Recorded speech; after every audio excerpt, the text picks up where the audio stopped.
अस्सलाम वालेकुम स्टूडेंट्स, कैसे हैं आप लोग। स्टूडेंट्स, आज हम नेक्स्ट टॉपिक डिस्कस करेंगे electric potential due to dipole. और इसके लिए सबसे पहले हम समझेंगे कि डाइपोल क्या होता है। तो स्टूडेंट्स, जब भी एक पॉजिटिव चार्ज और एक नेगेटिव चार्ज ये दोनों some distance very small distance D पर मौजूद हों तो ये क्या बनाते हैं, एक डाइपोल बनाते हैं, यानी दो पोल्स बना लेते हैं, एक पॉजिटिव पोल एक नेगेटिव पोल।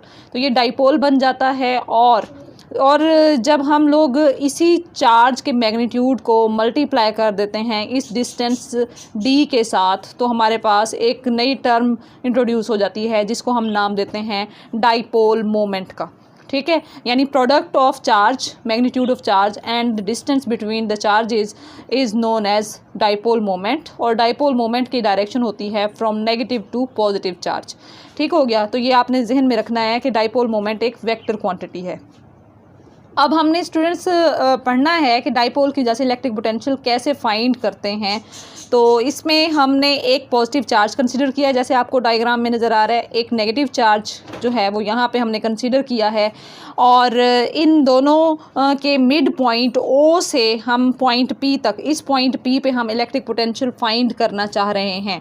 ठीक है, तो स्टूडेंट्स अब हमने क्या करना है, इस पॉइंट ओ से जो अगर पॉइंट पी तक का फासला आर है तो पॉजिटिव चार्ज से पॉइंट पी तक का फासला R1 है, और नेगेटिव चार्ज से पॉइंट पी तक का फासला R2 है। अब आपको इस डायग्राम से ही बात क्लियर हो रही है कि R2 जो है वो R1 से बड़ा है। और तो स्टूडेंट्स, हम यहाँ पे अब देखेंगे कि अगर हम इन दोनों डिस्टेंसेस R1 और R2 को बराबर करना चाहें तो हम पॉजिटिव चार्ज से एक परपेंडिकुलर ड्रॉ करेंगे R2 के ऊपर। तो ये परपेंडिकुलर ड्रॉ करने का फ़ायदा ये होगा कि अब R1 और R2 दोनों बराबर हो जाएंगे, और ये जो रिमेनिंग डिस्टेंस है ये इन दोनों के डिफरेंस के बराबर आ जाएगा, यानी R2 माइनस R1 के बराबर आ जाएगा।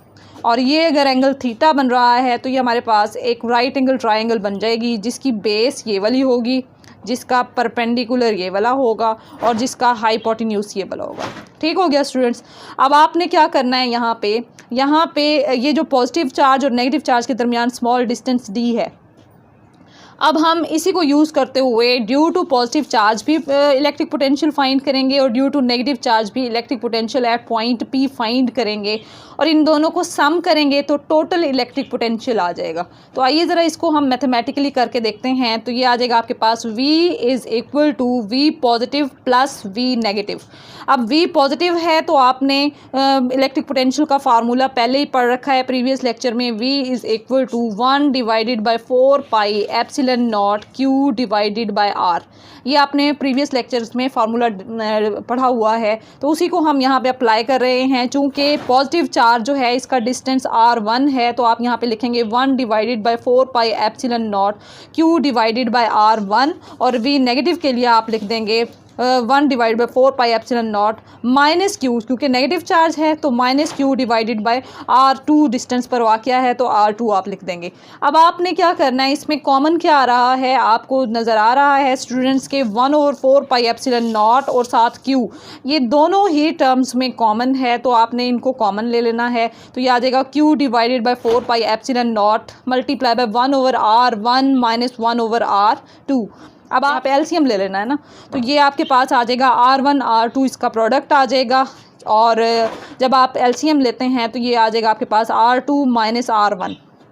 ठीक है, तो सिंपली आपने स्टूडेंट्स ये आपने R2 minus R1 divide by R1 R2 find कर लिया। अब इसी डायग्राम की तरफ अगर हम वापस आएँ तो मैंने अभी आपको बताया है कि ये जो है किसी भी राइट एंगल ट्रायंगल की ये बेस है, ये परपेंडिकुलर है और ये हाइपोटेन्यूज है। तो हम यहाँ से कॉस थीटा फाइंड कर सकते हैं, और कॉस थीटा दरअसल किसके बराबर होता है, बेस ओवर हाइपोटेन्यूज। ठीक है, तो बेस ओवर हाइपोटेन्यूज के बराबर होता है। तो बेस आपके पास है जी R2 माइनस R1 के इक्वल, जैसा कि आपको यहाँ पे नज़र आ रहा है, डिवाइडेड बाय जो हाइपोटेन्यूज है वो डिस्टेंस D के बराबर है। तो अब आप यहाँ से कॉस थीटा की वैल्यू फाइंड कर रहे हैं, तो ये आपके पास R2 minus R1 divide by D के बराबर आएगा, और यहाँ से R2 माइनस R1 किसके बराबर आ जाएगा स्टूडेंट्स, ये आ जाएगा D कॉज ऑफ थीटा के बराबर। तो अब आपने अभी इसी रिलेशन में D cause of theta put कर देना है R2 माइनस R1 की जगह पे। ये D कॉज ऑफ थीटा आ जाएगा divided by R1 multiply by R2। अब यहाँ पे स्टूडेंट्स मैंने साइड पे कुछ लिखा हुआ है कि डाइपोल के लिए चूँकि डिस्टेंस r जो है वो बहुत ज़्यादा लार्ज है बनिस्बत दो चार्जेस के दरमियान के डिस्टेंस d के, इसी वजह से हम इन दोनों के प्रोडक्ट को R1 R2 को नियरली इक्वल टू R² लिख सकते हैं। तो आपने ऐसा ही करना है। तो ये आपके पास इक्वेशन बन जाएगी Q divided by 4 pi epsilon not multiply by d cause of theta divided by R1 R2 की जगह पे आप लिख देंगे r का स्क्वायर। ठीक है, तो ये आपके पास इक्वेशन बन जाएगी। अब आपने क्या करना है, इसको Q D cause of theta divide by 4 pi epsilon not R², ये आपके पास फाइनल रिलेशन आ जाएगा।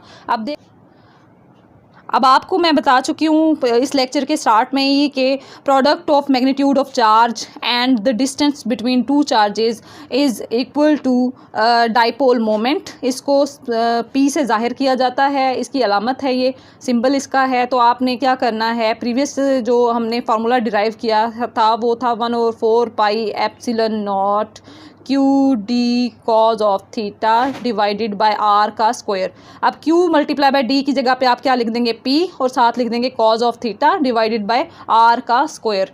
अब आपने स्टूडेंट्स क्या करना है, इसी इक्वेशन को r से मल्टीप्लाई भी कर देना है और r से डिवाइड भी कर देना है। तो ये आपके पास r से मल्टीप्लाई और डिवाइड करने के बाद रिलेशन कुछ इस तरह से, मैथ्स के स्टूडेंट्स हैं आप लोग, तो रिलेशन कुछ इस तरह से बन जाएगा P R cos of theta divided by r² multiply by r। अब r² मल्टीप्लाई बाय r तो हो जाएगा r³ के इक्वल, और P R cos of theta है तो आपने पढ़ा हुआ है A B cos of theta को आप लिख सकते हैं ए डॉट बी के इक्वल। ठीक है, तो अब आपने यहाँ पे क्या करना है, पी डॉट आर के इक्वल इसको लिख देंगे। तो ये आपके पास जो electric potential due to dipole आपने फाइंड कर लेना है इस तरीके से। तो स्टूडेंट्स, उम्मीद है आपको ये लेक्चर समझ आया होगा। जो बात आपको नहीं समझ आई तो कमेंट करके पूछेगा। इंशाल्लाह स्टूडेंट्स नेक्स्ट लेक्चर में मुलाकात होगी नेक्स्ट टॉपिक के साथ। तब तक के लिए अल्लाह हाफिज़।